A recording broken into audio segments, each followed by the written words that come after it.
Alaikum, marhaba bikoum, microscope, nouvelle loi d'immigration en France. Encore une nouvelle loi, c'est la 25e dans les 25 dernières années.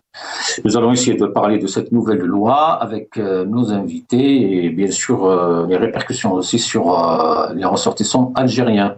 Et que pensent l'Algérie, les Algériens de ces lois et de ce sujet justement d'immigration.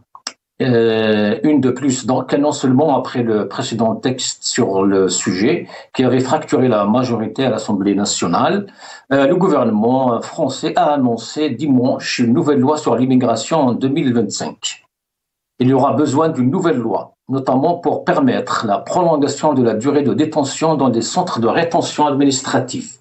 Les étrangers clandestins jugés dangereux, a annoncé donc dimanche la porte-parole du gouvernement.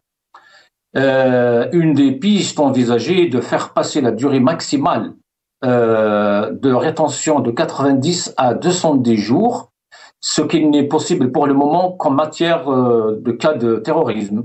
On ne s'interdit pas de réfléchir à d'autres dispositions, a-t-elle rajouté la porte-parole, jugeant qu'il ne devait y avoir aucun tabou en matière de protection des Français.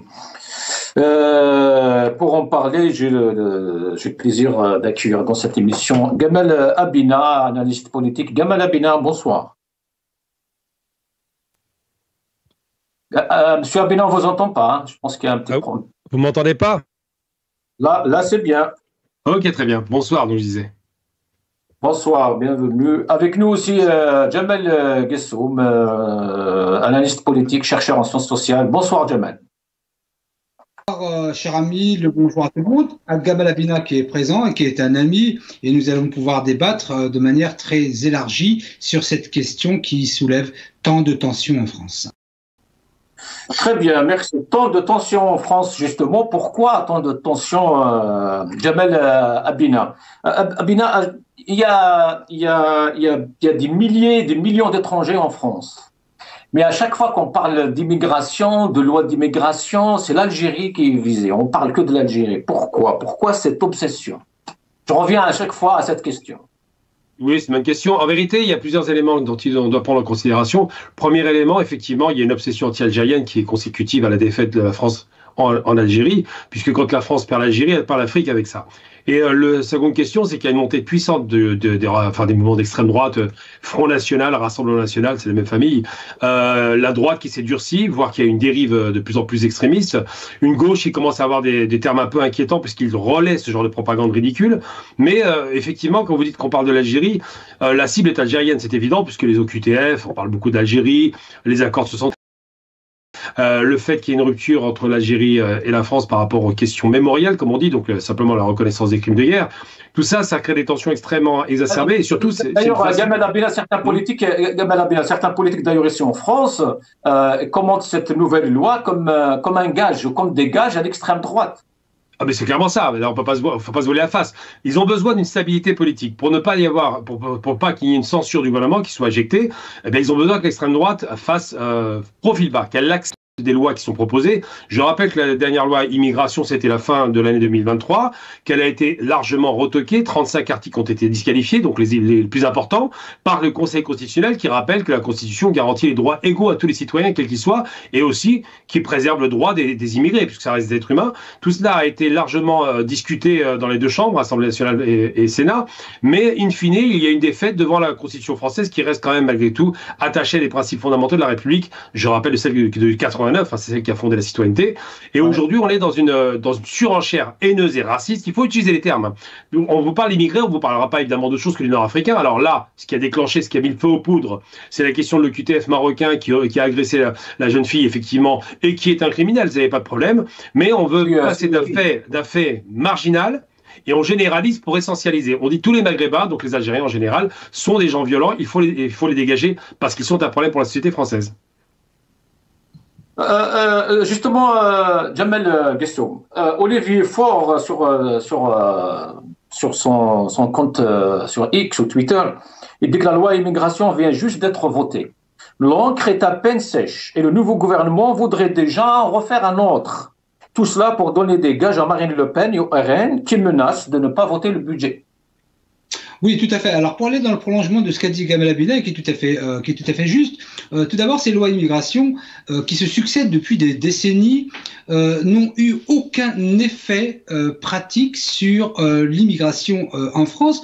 Pour une simple raison, c'est que ces lois sont toutes faites dans des objectifs de politique intérieure. Ça a été dit et rappelé. Et par exemple, pourquoi parler de la loi immigration maintenant qui va être présentée en 2025? C'est pour que le Rassemblement national ne pose pas une motion de censure en ce qui concerne la loi du budget. Donc, il y a un espèce de deal qui s'est fait.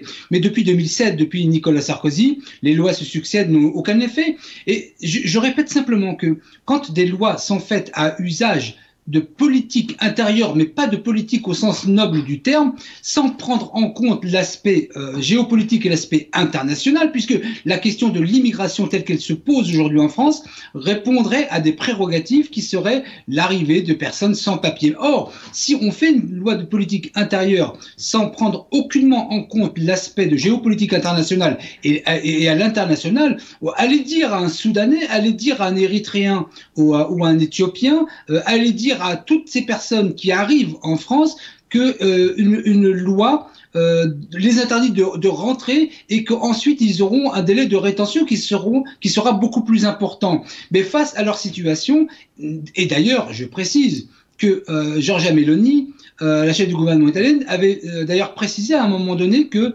l'ensemble des Africains qui venaient en France devraient plutôt s'adresser à Emmanuel Macron, puisque c'est la France qui pille leurs ressources. Donc, loi de politique intérieure. Justement, d'ailleurs, Jamal Gessoum, certains disent que c'est l'exemple Meloni, justement, qui est en réflexion en France.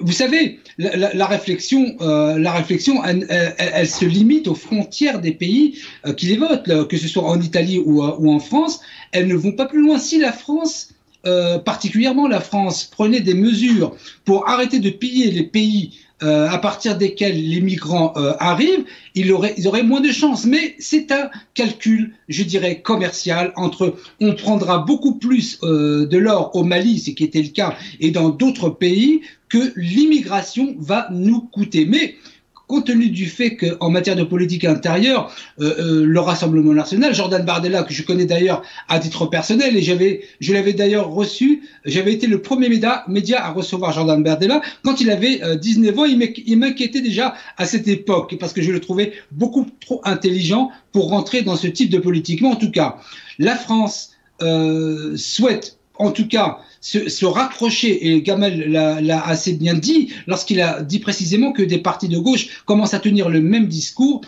on court après le lièvre qui, lui, court beaucoup plus vite, mais en matière de pratique, de politique franco-française, cela n'amènera absolument à rien. Je terminerai mon intervention. Justement, avant de terminer, Jamal Gessoum, justement, une 25e loi en 25 ans, on a-t-on vraiment besoin? Est-ce qu'il y a vraiment une nécessité de loi puisque la dernière loi n'est pas encore, il n'est pas applicable, il n'est pas encore appliqué? Non. Est-ce que c'est le problème, est-ce que c'est un problème de loi? Non, ça n'est pas un problème de loi. Et comme l'a dit Gamal aussi, je reprends ses propos parce que j'y souscris totalement, c'est que il y a effectivement une constitution en France. Gamal est né en France comme moi, donc nous connaissons très bien la politique française. Il y a une barrière qui est la constitution 35 avait été retoquée lors de la dernière loi. Donc une loi supplémentaire n'apportera strictement rien. Les gens fêtent leur anniversaire chaque année. Eh bien, la France fête son anniversaire de la loi immigration chaque année. Donc, on peut leur dire bon anniversaire, mais cela ne changera rien en pratique. Et je terminerai mon intervention, puisque je suis aussi entendu de l'autre côté de la frontière en Algérie, en disant au président Tebboune, bien évidemment, que Bruno Retailleau va se presser d'aller à Alger à un moment ou à un autre dans les semaines ou les quelques mois à venir. Et je dirais simplement au président Tebboune, rehausser la fonction présidentielle. Macron ne reçoit pas un ministre algérien lorsqu'il est en France, ne recevez pas le ministre de l'Intérieur. Il faudra le recevoir pour une question politique et une question de diplomatie, mais que le président Tebboune ne le reçoive pas et qu'il se contente de recevoir son homologue et pas plus que son homologue. Gamal Abina, l'accord secret entre le RN donc et le gouvernement, bon, il faut voter le budget contre une loi d'immigration, sauf que cette loi et ces nouvelles dispositions, Gamal Abina, ont été rejetées par le Conseil constitutionnel il n'y a même pas 6 mois. Tout à fait. La question qui se pose, c'est quoi? C'est parce qu'on parle beaucoup de problèmes. Ils font des lois en fonction, et c'est grave, un législateur n'a pas le droit de faire ça. Ils font des lois en fonction d'une émotion, d'un fait divers. Un fait divers horrible, il n'y a pas de problème. Sauf que des morts en France, il y en a 3 par jour. C'est des homicides. Je parle bien d'homicides volontaires. Il y a 3 morts par jour. Et on va prendre un cas sur 1000, c'est à peu près 1000 morts par an, pour grossir la chose et dire attention, ces immigrés sont dangereux. Donc on essentialise, on fait des lois de façon très opportune parce qu'effectivement, vous avez raison, il y a le budget qui doit être voté et si le Front National s'abstient, le budget passe. Budget qui est une obsession de M. Macron parce qu'il considère que ces réformes sont nécessaires pour rétablir les grands comptes de l'État. Donc la macroéconomie sera sauvée sur le dos des immigrés ou de ceux qui sont perçus comme tels. Le problème, c'est que toutes ces lois... C'est une manière aussi, Gamal Abina, c'est une manière aussi de dire qu'on agit, qu'on est là, qu'on travaille, qu'il y a un gouvernement qui ramène des solutions, des alternatives. Oui. C'est du verbiage, hein, c'était dit par Jamel et je remercie. En Italie, 500 000, je crois, immigrés ont été régularisés parce que nécessité de l'emploi, parce que l'Italie a une économie dynamique et ils en ont besoin. En Allemagne, 1 million d'immigrés syriens, enfin d'immigrés forcés malheureusement, des réfugiés de guerre, ont été régularisés parce que l'Allemagne a déjà entamé sa transition et a besoin, puisque tous les baby-boomers sont sortis du circuit du travail, a besoin de gens compétents et de gens qui travailleront quel que soit le type de métier. Et donc, il y a des pays qui ont déjà fait ce transfert, qui ont déjà passé ce cap. La France n'a pas d'emploi à créer, a des difficultés chroniques économiques, et pour masquer cette incurie, il joue à quoi? On joue sur le bouc émissaire classique, l'immigré, celui qui n'a pas de représentation à l'Assemblée nationale, celui qui n'a pas de lobby, celui qui n'a pas de défense, celui qui n'a pas de groupe organisé, et celui qui a des États derrière qui ne sont pas nécessairement en train de faire pression. Donc il ne faut pas perdre de vue que toutes ces gesticulations sont voulues par qui? Par un homme qui est je le dis, clairement, un raciste. Monsieur Retailleau, dans une sortie édifiante, a dit, en parlant des immigrés, soi-disant donc les descendants d'immigrés qui sont français, citoyens de ce pays, il a dit il y a un retour sur des questions ethniques. C'est-à-dire qu'il était débat. Il disait reviennent dans leur ethnie primaire, en gros, des sauvages. Et bien ça, ces termes qu'on a entendus, sauvageons, racailles, voyous, pire encore, on va les décrasser au Karcher par M. Sarkozy, c'est lui qui a ouvert le bal.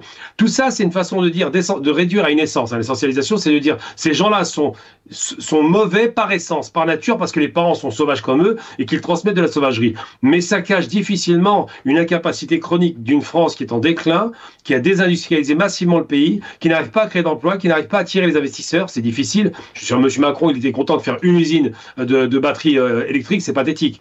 Tout cela pour dire que on cherche toujours les faux fuyants pour ne pas assumer ses responsabilités et pour neutraliser l'extrême droite. Une fois que l'extrême droite votera le budget parce qu'elle va le voter si elle est satisfaite, eh bien cette loi immigration, on n'ira nulle part parce que les lois existent déjà. Elles sont déjà coercitives, contraignantes, extrêmement dures. Et de toute façon, l'immigration n'est pas le problème principal des Français. Le problème principal des Français, c'est l'inflation, c'est le chômage, c'est la peur du lendemain, c'est la crise économique, c'est une sortie difficile du Covid et de la guerre d'Ukraine qui est en pleine activité, c'est une augmentation des coûts du pétrole et du gaz. Tout ça, c'est de vraies problématiques auxquelles ne répond pas le gouvernement. Il préfère jouer la carte de l'immigré, c'est beaucoup plus simple et on ne prend pas de risque. C'est ce que dit un peu les socialistes aussi, Gamal Abina, justement via Grégoire. Nous pensons que la motivation du gouvernement est très clairement politique. Elle est initiée par l'extrême droite et est un gage en faveur de l'extrême droite. Vous savez, quand un socialiste parle, j'ai pas confiance. J'ai un principe de base, le socialiste va toujours nous mettre un couteau dans le dos. Ça, c'est réglé. Je préfère entendre la LFI et les Verts. C'est un peu plus sérieux, voire les communistes. Non, les socialistes font qu'annoncer une chose dont ils sont largement responsables. Je rappelle que M. Macron est un produit socialiste. Je rappelle que les socialistes ont fait des lois déjà anti-immigration, des lois sur la question, soi-disant, des musulmans, en gros, des lois d'exclusion. Et quand on fait des lois qui ciblent une communauté en raison de son ethnie ou de sa religion, ça devient des lois d'exception. Et la dernière fois que ça a été voté, les lois d'exception, c'est en 40 contre les Juifs. Donc là, on se rapproche lentement mais sûrement vers les vieux poncifs crasseux de la Seconde Guerre mondiale qui ont envie de cibler une communauté parce que les difficultés sont tellement grandes. À l'époque, en 40, l'Allemagne a vaincu la France. C'est la panique, c'est la faute des Juifs. Aujourd'hui, la France est vaincue économiquement. C'est la panique, c'est la faute des Arabes et des Africains. Jamal Bessoum, comment expliquez-vous justement que le fait que Attal soit contre cette nouvelle loi?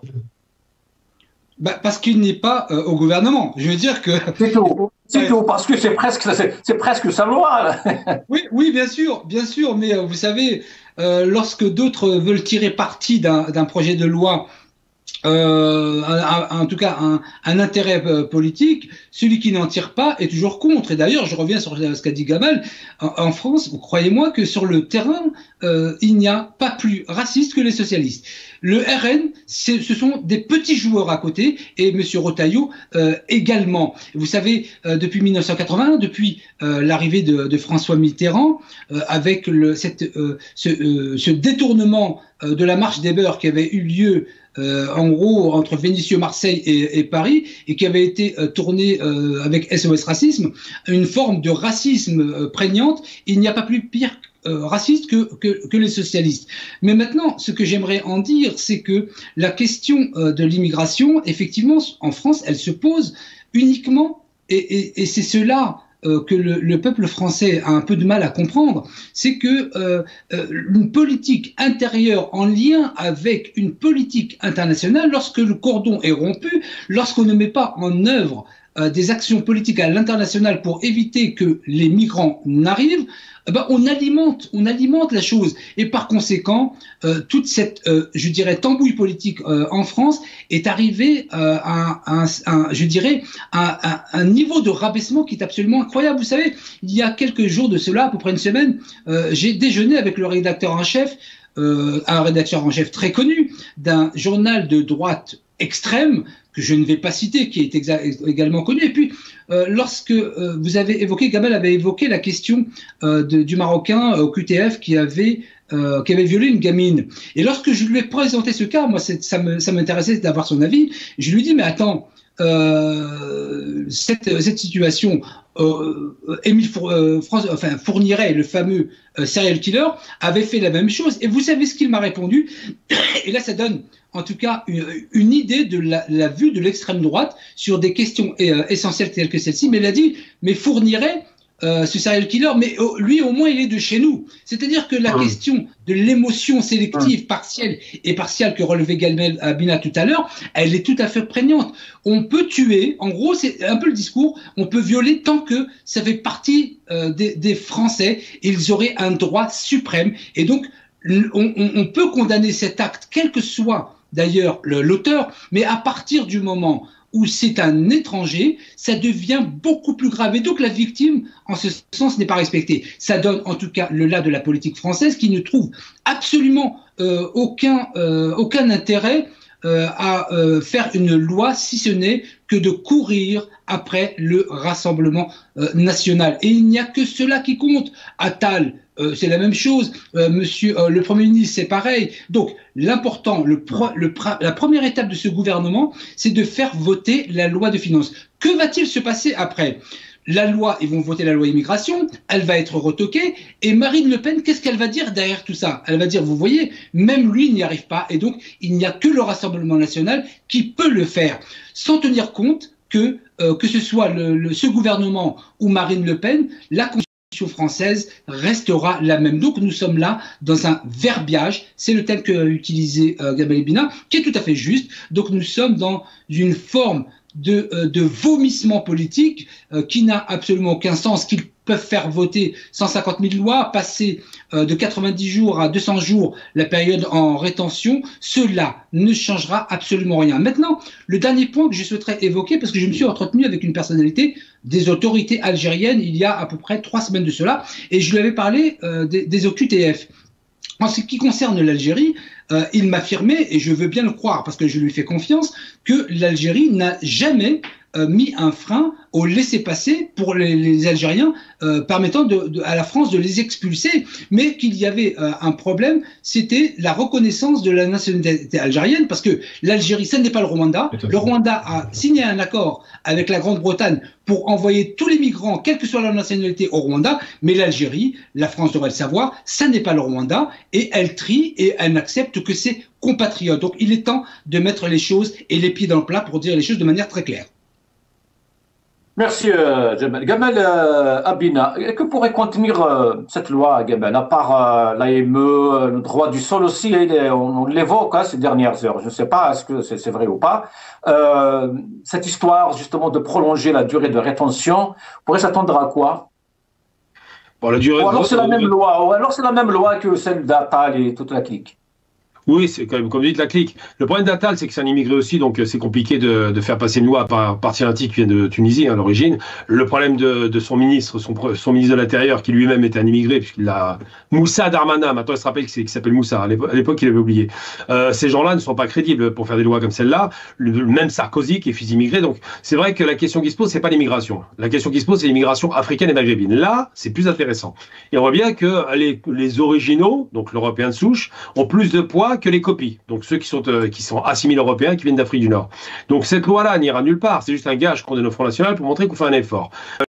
Les articles de loi vont être tous, non pas retoqués, mais vont être refusés littéralement, puisqu'on ne peut pas retoquer l'interdiction du droit du sol, c'est fondamental, c'est ce qui constitue une république qui a plus de 250 ans maintenant. Donc comment on peut, enfin 250 ans bientôt, donc comment peut-on dire qu'on va passer une loi en force, sachant qu'il y a quand même 3 leviers de décision?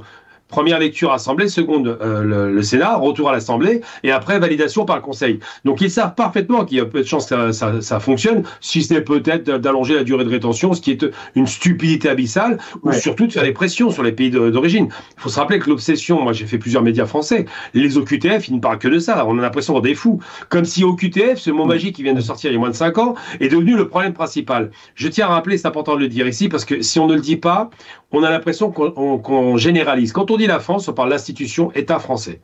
Il n'y a jamais eu, et c'est rassurant, de manifestations de masse des Français contre les immigrés. Parce qu'ils savent très bien que ce n'est pas leur problème. Les manifestations de masse sont les questions sociales.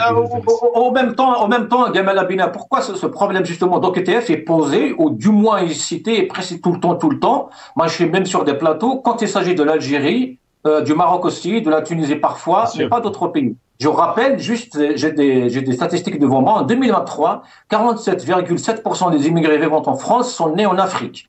32,3% sont nés en Europe. Les pays de naissance les plus fréquents des immigrés sont l'Algérie, 12,2%, le Maroc, 11,7%, le Portugal, 7,9%, la Tunisie, 4,8%, l'Italie, 3,9%, la Turquie, 3,3% et l'Espagne, 3,2%. Mais l'obsession est très claire où il est fixé. Oui, parce qu'il y a les anciens revanchards de l'Algérie française qui détestent les Algériens depuis toujours. Il y a une relation entre les États algériens et français qui a toujours été mauvaise. Quand on parle, moi ça me fait rigoler, quand il y en a qui parlent de haine-passion, il n'y a pas de haine-passion, il n'y a pas amour des amours, il y a détestation, refus de reconnaître les crimes et impossibilité d'avancer sur la question de reconnaissance des crimes. On ne parle même pas de mémoriel. Le terme me gêne parce que la mémoire elle existe. Mais on ne veut pas reconnaître les crimes. On tourne autour du pot, on fait semblant d'avoir oublié qu'on était un immense criminel presque génocidaire, même si c'est pas tout à fait le cas au niveau du droit. Donc non, la question qui se pose réellement, c'est quoi? C'est d'abord des peurs obsessionnelles sur la question de l'immigration pour masquer l'incapacité de relancer l'économie, parce que c'est ça la question qui se pose. En Italie, l'économie fonctionne bien. Ils ont fait ce qu'il fallait. Meloni, qui se revendiquait du Mussolini, pas forcément raciste d'ailleurs. Il faut rappeler que le fascisme italien au départ n'est pas raciste. Eh bien, Meloni n'hésite pas à aller en Algérie pour avoir du gaz. Elle est réaliste, elle est pragmatique. Monsieur Macron, lui, il n'hésite pas à faire n'importe quoi et se brouiller avec l'Algérie à 2 pas d'une visite essentielle. Donc on a vraiment des relations qui sont délétères depuis toujours. Monsieur Macron a malheureusement une aile droite très puissante qui le pousse à être radical et malheureusement il nomme un ministre de l'Intérieur qui est encore plus caricatural que Bruno Maigret. On a l'impression, vous voyez, de voir un petit Roquet face à un berger allemand et le petit Roquet ne se rend pas compte de sa taille face à l'Algérie. Il n'a aucun poids. Il peut faire pression du matin au soir. C'est l'histoire de QTF, c'est un peu les SDF de la société aujourd'hui, n'ont aucun poids. Ce qui se passe, c'est que, et il y a un livre très bien fait que j'ai lu, qui est écrit par une amie, la rédactrice du Courrier de l'Atlas, Nadia Troubissaf-Saf, a parlé de ces questions de QTF des jeunes enfants qui sont considérés comme mineurs, les mineurs donc qui sont malheureusement un peu partout dans les villes de France. Eh bien ces mineurs sont difficilement identifiables parce que quand ils arrivent en France, ils n'ont pas de papier ou ils les déchirent, ils les brûlent. Donc pour savoir de quel pays ils viennent, on ne peut pas. Donc la problématique, c'est quoi? C'est pas que les pays d'origine refusent de récupérer, puisque le Maroc travaille beaucoup à la récupération de ces jeunes. C'est que on ne peut pas savoir, on ne peut pas les identifier. Ils vous disent n'importe quelle origine pour éviter cela. Et comment vous allez faire une différence entre un jeune maghrébin et un jeune syrien qui a subi la guerre à cause de la France, je le rappelle quand même, ou un jeune irakien qui a subi la guerre à cause cause de la France, il faut le rappeler tout de même, ou un jeune Somalien qui a lui aussi subi la guerre à cause de la France. Comment vous voulez faire distinction entre ces peuples-là et les peuples nord-africains? Vous ne pouvez pas. Donc ils se réclament souvent de la Syrie en tant que réfugiés de guerre. Ils parlent arabe comme les Syriens, ils sont musulmans comme les Syriens, ça passe. Mais l'obsession de M. Retailleau, qui est, je le dis et le répète, c'est un racialiste. Clairement. Raciste sans doute, mais racialiste, c'est sûr. Il vous dit quoi? Il vous dit que ces gens-là sont mauvais parce qu'ils retournent, il y a une rétrogradation à leur origine. Vous vous rendez compte de la gravité du propos? Ça, c'est un propos qui est assimilable à du nazisme. Ben, c'est ce type-là, maintenant, qui propose des lois ridicules, qui n'iront nulle part, mais qui vont amuser la galerie pendant 2 mois. Merci, Gamal Abida. Justement, le débat est posé en France. Il y a comme d'habitude, des plateaux, des télévisions, les radios, etc. Nous allons écouter cet extrait. Mais avant de parler budget, depuis dimanche, un seul mot est sur toutes les lèvres, Françoise, immigration. Oui, c'est même un retour fracassant, Jean-Jacques. Bruno Retailleau veut une nouvelle loi, il l'a dit dimanche, et pam, Jordan Bardella lui répond hier, référendum sur l'immigration. Alors ça place tout de suite le cadre. Ça ressemble Michel Barnier en avait parlé de référendum sur l'immigration. C'était pendant la primaire. Personne n'avait compris comment Barnier, le Savoyard, d'un seul coup repartait à la droite de la droite. D'ailleurs, il avait fait 3 points, je pense, ou quelque chose comme ça. Alors, d'abord, ça ressemble à une diversion et à un sucre. La diversion, elle est fracassante. Voilà un ministre, Bruno Retailleau, qui représente en gros 5% des Français et qui nous resserre l'immigration comme on resserre le même plat, vous voyez, mais en changeant la salade. Pourquoi je dis ça? Parce que c'est lui qui a été la plume de la dernière loi. Cette dernière loi, dont 35 articles sur 89 ont été censurés, dont les plus importants, notamment sur le regroupement familial. Cette fois, il nous dit, on va faire les choses en mieux. Je vais mieux rédiger tout ce qui peut l'être et je gouvernerai également par décret. Je ne veux pas être bêtement ironique, mais je vous rappelle tout de même que nous en sommes à 25 lois sur l'immigration en 25 ans et je crois même que vous avez un chiffre encore plus parlant. Oui, 29 lois depuis 1980. Voilà, vous voyez un petit peu l'efficacité de nos lois, avec le résultat qu'on voit. C'est un résultat tout à fait majeur. La 30e en janvier. La 30e en janvier. Ce sujet qui semblerait mettre d'accord d'ailleurs tous les Français, si j'en crois les éléments de langage, utilisé, c'est aussi un sucre pour faire plaisir à Marine Le Pen qui renacle, on l'a entendu, sur ce maudit budget et menace même en faisant les gros yeux de censure. Alors reparler d'immigration, c'est aussi donc attendrir le RN, lui faire miroiter une loi dans un an, ce qui est particulièrement audacieux et gonflé parce que dommage, chez nous, il n'y a pas ce genre de débat sur des questions aussi importantes, même pas d'ailleurs sur le projet de loi de finances. Jamal Gissoum, les Français sont tous conscients, ils voient, et voilà, c'est un exemple. Et maintenant, on va écouter Retailleau. Retailleau, qu'est-ce qu'il dit justement sur l'immigration? La grande majorité de Français souhaitent qu'on ait plus de sécurité et moins d'immigration. Comme des millions de Français, je pense que l'immigration n'est pas une chance. Ni pour des immigrés qu'on n'est pas capable d'accueillir, c'est une fausse générosité d'accueillir, qu'on n'est pas capable de fournir des logements décents, etc. Comme c'est une fausse générosité aussi d'accueillir des individus qui parfois peuvent être dangereux. Donc les choses sont très très claires. Jamal Gissoum, une déclaration fracassante. L'immigration n'est pas une chance, c'est nouveau ça. C'est un peu aller à contresens de ce qui est dit depuis des décennies, d'ailleurs, partout dans le monde. Donc là, on est vraiment dans ce que disait la personne qui était chez Sud Radio, dans des éléments de langage, quand il dit je pense comme des millions, parce que il représente tellement le peuple français qu'il parle au nom de millions qui en finalité ne le connaissent même pas. Donc nous sommes vraiment là dans des éléments de langage effectivement qui laisseraient à penser que la majorité du peuple français le penserait. Mais il y a une chose que j'aimerais dire et qui fait à chaque fois débat en France, entre la France et l'Algérie, c'est que vous savez, les reports successifs de l'arrivée de M. Tebboune en France a été dû aussi à ce type d'action au sein de la France. Je rappellerai d'ailleurs qu'en 2005, lorsque le traité d'amitié algéro-français devait être signé entre Jacques Chirac et Bouteflika, Allah yarhamou, à peine une semaine avant, des politiques de droite avaient fait voter une loi mettant en avant les mérites de la colonisation, à peine une semaine avant le traité d'amitié qui devait être signé. Et donc, il n'avait pas été signé. Et nous sommes là aussi, c'est pour ça que je voudrais mettre en exergue et en évidence l'ensemble des actions qui sont mises en place par des politiques français, en général faisant partie de la majorité, toute relative aujourd'hui, c'est à chaque fois de mettre en place quelque chose qui fasse qu'il soit face à face avec l'Algérie. Ça a été le cas avec le président Macron, qui, soi-disant, à l'Élysée, avait fait une déclaration en off et qui ne devait pas sortir, comme s'il n'y avait pas de journalistes, et qui avait déclaré que les autorités algériennes jouaient et faisaient un peu commerce de la mémoire, et notamment, il parlait directement de l'armée.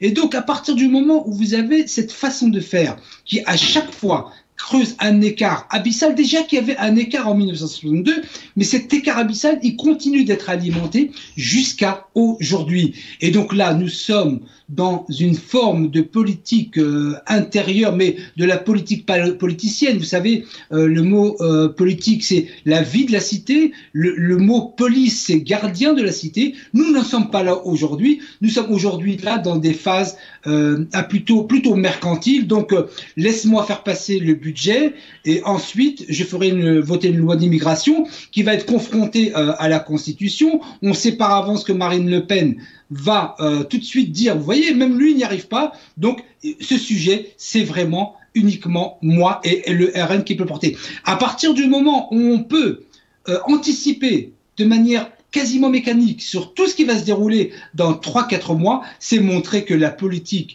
en tout cas française, le général de Gaulle jusqu'à Georges Pompidou et même Valéry Giscard d'Estaing, c'était de la réelle politique internationale, c'était un regard assez pragmatique sur les choses, mais aujourd'hui, nous sommes là depuis, en gros, François Hollande, depuis Flamby, on l'appelle Flamby, depuis Flamby jusqu'à aujourd'hui. Nous sommes là un peu comme si on allait dans une boîte de nuit, une discothèque, et on met la musique que l'on veut, mais ça ne changera absolument rien sur le fond. Merci. Gamal Abina, c'est facile d'accuser la France, toujours d'accuser les pays d'accueil, mais qu'en est-il des pays d'origine, de l'Algérie par exemple, sur ces questions? Comment ces jeunes sont considérés? Est-ce qu'ils sont considérés là-bas, puisqu'ici, ils sont dans des centres de rétention? Et hier, d'ailleurs, il y a eu une famille de 3 personnes qui a échoué, malheureusement, Allah yarhamhum, de Annaba, je pense, de Tarf. Et beaucoup de jeunes, justement, qui souffrent, beaucoup de jeunes qui veulent partir, quitter l'Algérie. C'est des villages tout entiers qui se vident, mais un silence radio en Algérie aujourd'hui. La problématique de l'Algérie, c'est un pays en voie de développement, donc il y a effectivement des problématiques profondes sur le plan du développement industriel, économique, de fixation des populations, de loisirs tout simplement. On peut parler de choses très légères. Donc l'Algérie est un pays qui effectivement part de très bas. Il faut pas oublier quand même qu'à la fin de la Révolution, il y a 15% de gens qui savent à peine lire et écrire, et surtout des millions de morts. Donc on ne peut pas mettre en parallèle un pays qui a presque, on dirait 800 ans d'histoire, de 250 de république, avec tout ce qu'on connaît de cette histoire, qui a bénéficié à plein du pillage de l'Afrique, avec un pays en voie de développement. Par contre, la responsabilité engagée, c'est pas le fait que l'Algérie soit obligée d'endiguer. Sauf que Gamal Abina, excusez-moi, sauf que Gamal Abina, aujourd'hui, on voit, pas tous les Français, en tout cas, pas tous les politiques français, mais certains le disent clairement, récupérez vos enfants. Je pense que vous l'avez écouté vous-même, à plusieurs reprises. Et nous avons un président en Algérie, bon, les Algériens, on parle de l'Algérie, parce que le Maroc, c'est pareil, la Tunisie, etc., et les pays africains. Et nous avons Abdelmajid Tebboune qui disait il n'y a même pas une semaine que moi je gère, j'ai le NIF, j'ai le Nahwa, j'ai la fierté, etc. Mais c'est contradictoire. Je ne sais pas si c'est contradictoire, il y a une réalité. Quand ils disent, par exemple, on ne veut pas de migrants, on va jusqu'au bout de la logique, et qui rendent à l'Algérie les médecins. Il y en a 15 000 en France. Quand ils disent on ne veut pas d'immigrés, qui rendent tous les hommes d'affaires algériens qui sont installés en France, qui rendent les richesses de l'Algérie qui ont été spoliées, qui rendent les biens mal acquis. On peut y aller. Là, par contre, l'argent, ça ne les dérange pas, les cadres, ça ne les dérange pas. Tout ce qui structure la France, tout ce qui est organisationnel, tout ce qui est métier de l'électronique, par exemple, on est excellents, les Algériens, dans l'électronique, dans l'informatique, dans le software. Ils vont bientôt extrader Bouchouane. Oh bah, ils vont même pas. C'est une blague. En plus, on parle de compétences, on parle pas de pauvres voleurs. Mais ce que je veux dire, c'est qu'en réalité, il y a une réalité qui doit être dite. La problématique entre la France et l'Algérie, c'est d'abord cette violente fracture entre les deux pays. On sait que les Français ont gardé cette rancœur qui est tenace, qui a une fourberie de la part des politiques. Faut parler des fourbes. Ils aiment bien dire que les Arabes sont fourbes, mais eux, c'est pas les derniers des fourbes. Scapin a été dit, était un fourbe français, comme le disait Molière. Eh bien, on sait très bien qu'il y a une haine qui est restée tenace parce qu'il y a eu 1 million de rapatriés, parce qu'il y a eu 30 000 familles qui ont été endeuillées, parce qu'effectivement, c'est la perte de prestige d'un empire où la France se croyait la plus grande au monde. Ça, c'est resté. Par contre, en Algérie, c'est le contraire. 62, fin de la guerre, fin de la barbarie. Donc là, c'est pas qu'on pardonne, on ne pardonne pas, mais ça commence à s'éloigner dans le temps. On voit la France comme une sorte d'Eldorado quelquefois. On se dit, bon, c'est bon, la violence coloniale est passée, France, c'est pas le colonialisme. Donc il y a une façon un petit peu d'édulcorer la réalité sans se rendre compte, et c'est quand les Algériens... concrètement, Gamal Abina, je comprends ce que vous dites, Gamal Abina, mais s'il vous plaît, concrètement, comment vous jugez aujourd'hui, qualifier la position de l'Algérie par rapport à ce sujet? Je pense que quand un Rotaillot... Les actes, je veux dire.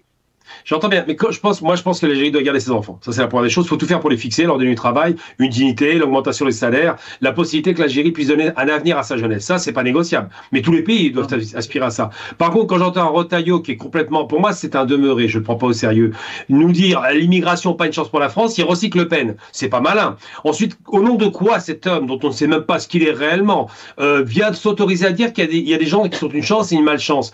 Mais qui est une malchance pour l'autre? C'est bien la France coloniale qui est venu piller l'Afrique, ça le dérangeait pas à ce moment-là. Évidemment, il n'était pas né. Ça le dérange pas de voir qu'il y a la France-Afrique qui pille les pays africains noirs. Ça le dérange pas de voir que sa propre France a détruit la Libye. Bizarrement, ça le dérange pas de voir des immigrés libyens qui partent en Italie ou qui vont en Tunisie. Ça, c'est pas un problème. Par contre, il va critiquer l'Algérie parce que il y a une fixation anti-algérienne. Et moi, je pense que le gouvernement algérien doit effectivement être ferme sur ses positions. Ça va les coups de vis, et Jamel l'a très bien dit.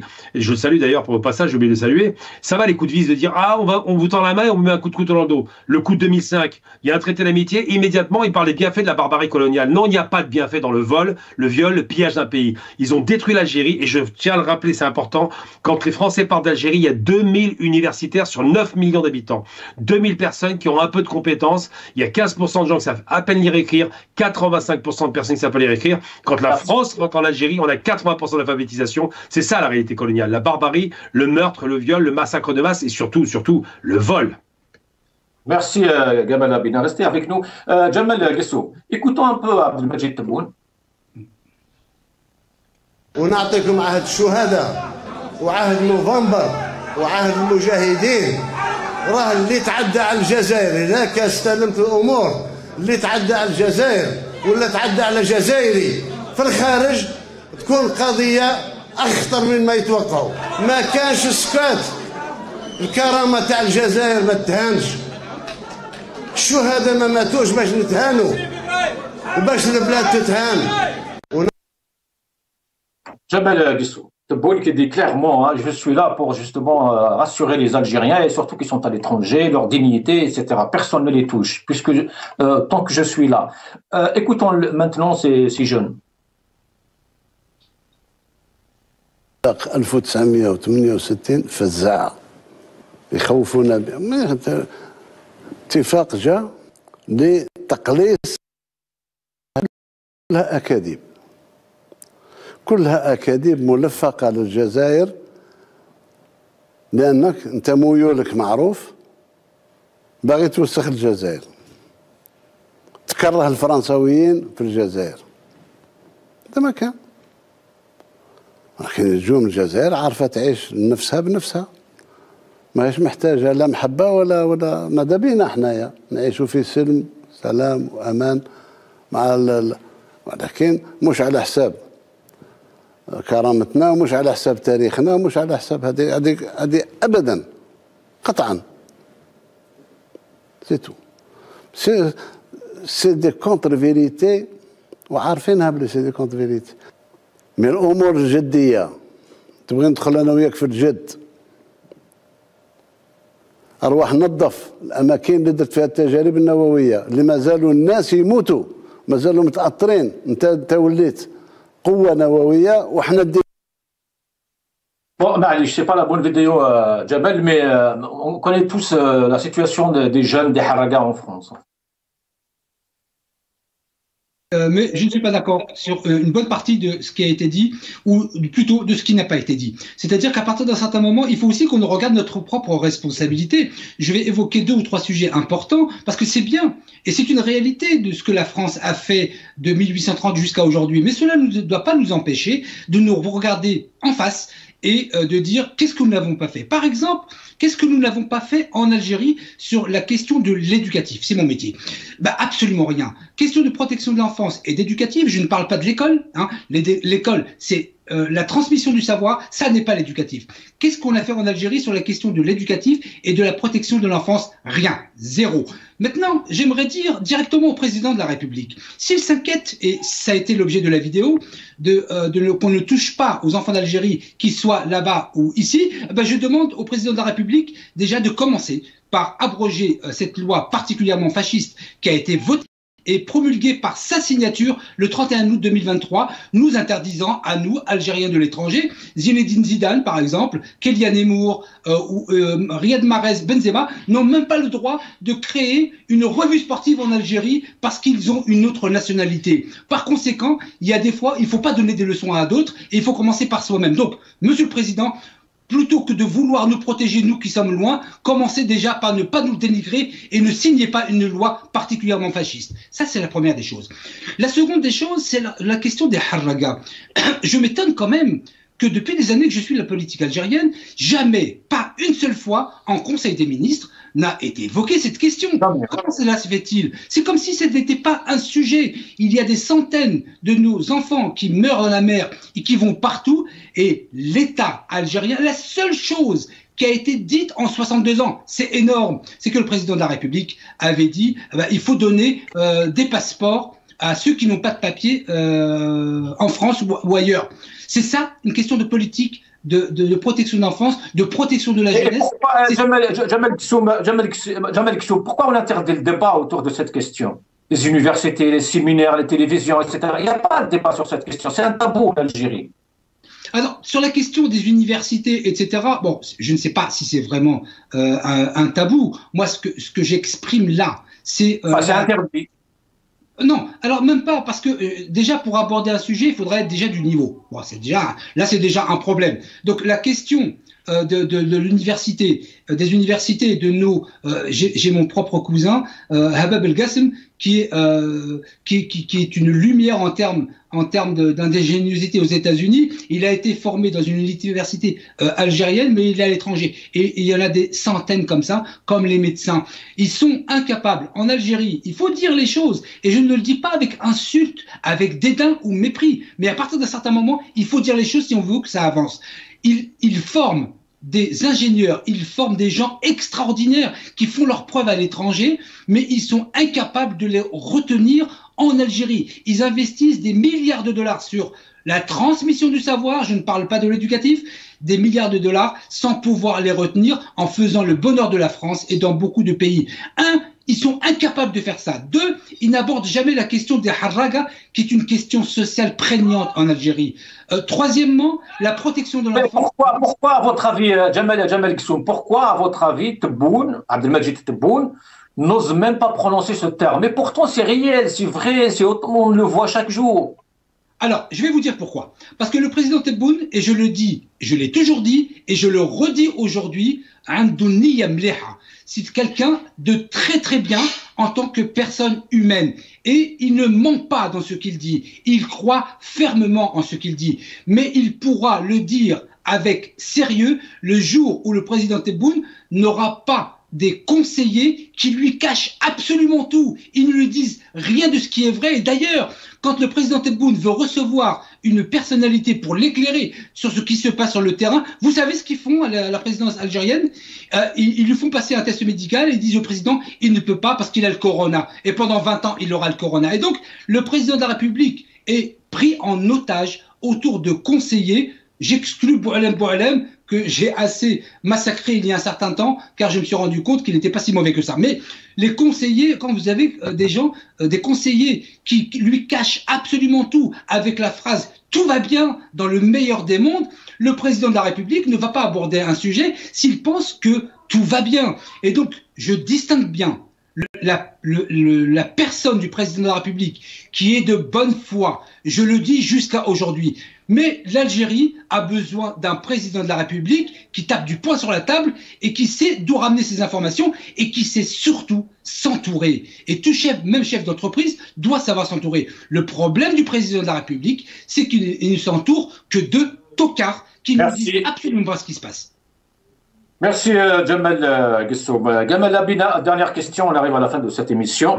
Ce qu'il faut faire, Jamal, pourquoi ces jeunes Algériens fuient le pays? Pourquoi ces villages se vident chaque jour?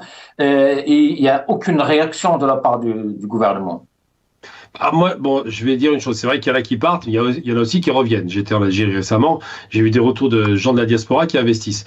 La problématique, c'est l'acte d'investissement qui est difficile, c'est la question du secteur bancaire qui pose problème, parce qu'effectivement, comme il y a un change différent entre le jardin et la banque, et ben, ça pose problème. La question qui se pose, c'est de prendre en considération les aspirations de certains Algériens qui ont des idées, qu'il faut encourager et ne pas les décourager. Puis surtout, de plus tomber dans le piège. La question des libertés aussi, Gamal Labina, il ne faut pas l'oublier, la question des libertés. Aujourd'hui, les jeunes ne se sentent pas libres, c'est tout simplement en Algérie. Moi, j'ai un principe simple, c'est que je me dis... Bon, un statut Facebook, ils se retrouvent en prison. Les gens veulent fuir cette situation. Ça, c'est une question politique, j'entends bien, mais moi, j'ai un principe simple. Vous avez ça en France aussi. Encore, j'ai un copain qui vient d'être poursuivi pour les questions palestiniennes. Donc, c'est vrai que des resserrements politiques, ça existe. Par contre, moi, ce qui me pose problème, c'est cette question-là que la question des libertés économiques. À savoir, je considère qu'une personne qui a de la dignité, c'est une personne qui a déjà accès au travail, possibilité de pouvoir s'élever socialement, avoir un salaire qui soit digne, qui soit avec lequel on puisse vivre normalement. Et ça, c'est des questions qui sont économiques essentielles. Je pense que quand l'Algérie va revoir ses standards en termes de rémunération, va revoir ses standards en termes de bancarisation et surtout le change monétaire qui pose problème, quand on aura réglé ce problème-là, je pense qu'on pourra évoluer dans la bonne direction. Il y a des pays qui sont partis de beaucoup plus bas que ça et qui ont su évoluer. Alors, ça a été dur au départ, c'était très difficile, voire dictatorial, mais aujourd'hui, c'est des standards de liberté qu'on connaît tous. Je parle de l'Italie, je parle de l'Espagne, on peut y aller, l'Allemagne. Donc, il faut vraiment faire attention à ce genre de choses. La question, effectivement, des jeunes en déshérence, il y en a partout dans le monde. Vous en avez en France, les SDF, hein. Évidemment, ils vont pas harag, ils vont pas partir ailleurs, puisqu'ils sont coincés en France. Mais cette question de la paupérisation, ou alors de l'oisiveté, ou du manque d'opportunités de travail, c'est une question d'un pays en voie de développement que tous les pays africains connaissent. Alors nous aimerions, nous, en tant qu'Algériens, que l'Algérie ne les connaisse pas. Mais c'est des moments, malheureusement, qui vont durer un certain temps. J'espère que les investisseurs mettront le paquet. J'espère que les rémunérations seront à la hauteur et que les gens seront fixés sur place et n'auront pas envie de partir, comme c'était le cas en Libye, ou actuellement aux Émirats ou au Qatar. Merci Gamal Bina. Jamal Gessoum, un dernier mot. Alors, juste un dernier mot pour dire que, évidemment qu'il faut voir ce qui se passe à l'étranger, critiquer quand il le faut, mais il faut aussi que nous soyons en capacité de nous regarder en face et de dire quelles sont nos déficiences en Algérie.